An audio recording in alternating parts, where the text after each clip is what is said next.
My brothers and sisters, my friends across Africa, in the Arab world and around the globe, watch me till the end.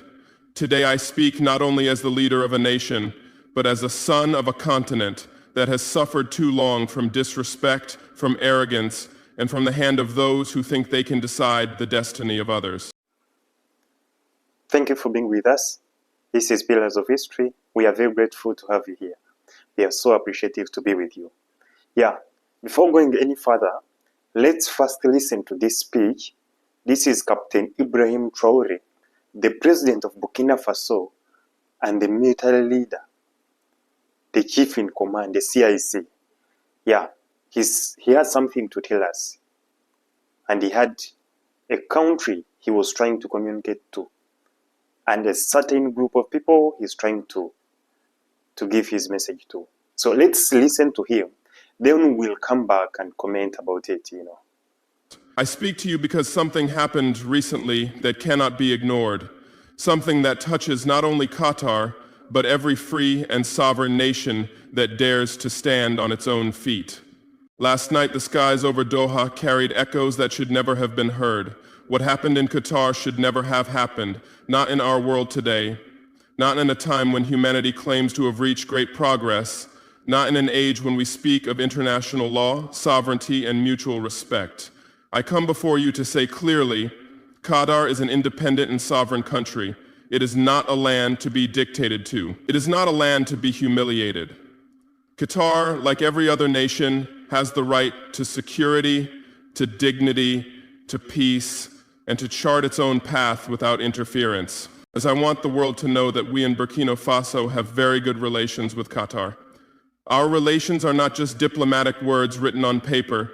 They are relations of mutual respect, of shared vision, of solidarity in moments of difficulty, and of cooperation in moments of opportunity. Qatar has shown Africa that partnership can be built without arrogance, without chains, without exploitation. And I say this to the whole world. We value Qatar, and we stand with Qatar. After the events of last night, I personally spoke with the ruler of Qatar, His Highness Sheikh Tamim bin Hamad Al Thani. We spoke as leaders, yes, but also as brothers. I told him that Burkina Faso and Africa stand with Qatar in this moment. I told him that he should stay strong, that he should never doubt that he has friends, allies, and partners who will not leave him isolated. I assured him that our support is not symbolic, it is real, it is practical, it is total. In every way that we can, we will stand with Qatar, for this is not only about Qatar, it is about the principle that every country deserves respect, that sovereignty is sacred, and that dignity is non-negotiable. I know the threats, I know the pressures, I know the whispers that come from certain capitals in the West, trying to intimidate us, trying to silence us, trying to bend our will. They tell me to remain quiet. They warn me not to speak. They threaten consequences if I continue on this path of independence. But let me tell you this, I was not born to bow. I did not take this responsibility to surrender. I will not bend my knees before those who think their power allows them to control us. I say it again, I will not bow. And to the people of Qatar, I say with all sincerity, you are not alone. You are not standing in the dark while the world turns its back. You are not isolated, no matter what others may want you to believe. Your economy is large, yes. Your influence is important, yes. Your role in the world is vital, yes. But let me tell you, these things are not what make you truly strong. What makes you strong is your dignity. What makes you unshakable is your right to be respected as a sovereign nation among nations. That dignity cannot be bought, it cannot be sold, it cannot be taken away by threats or intimidation. It is your inheritance, it is your foundation, it is your shield. You must remain strong, not because strength is easy, but because strength is the only answer when others try to shake your confidence. Without going any further, let's first see the context. It was this week actually when we had some tragic news about Israel attacking the state of Qatar. So they attacked the state of Qatar. thereby violating international laws and violating Qatar's sovereignty. So I will not go down deeper about this. I think all of you saw the news. I will not go deep, but I think you all watched the news. And what does this mean for the region? What does this leave the international bodies that are there to keep the world under full security control? And what position does this reflect on the international community bodies? I mean the UN and other international collective bodies that do defend sovereignty of states, security, and deter aggressions on sovereign states. You must remain firm, not because firmness brings comfort, but because firmness is what tells the world we will not bend, we will not yield, we will not compromise our sovereignty.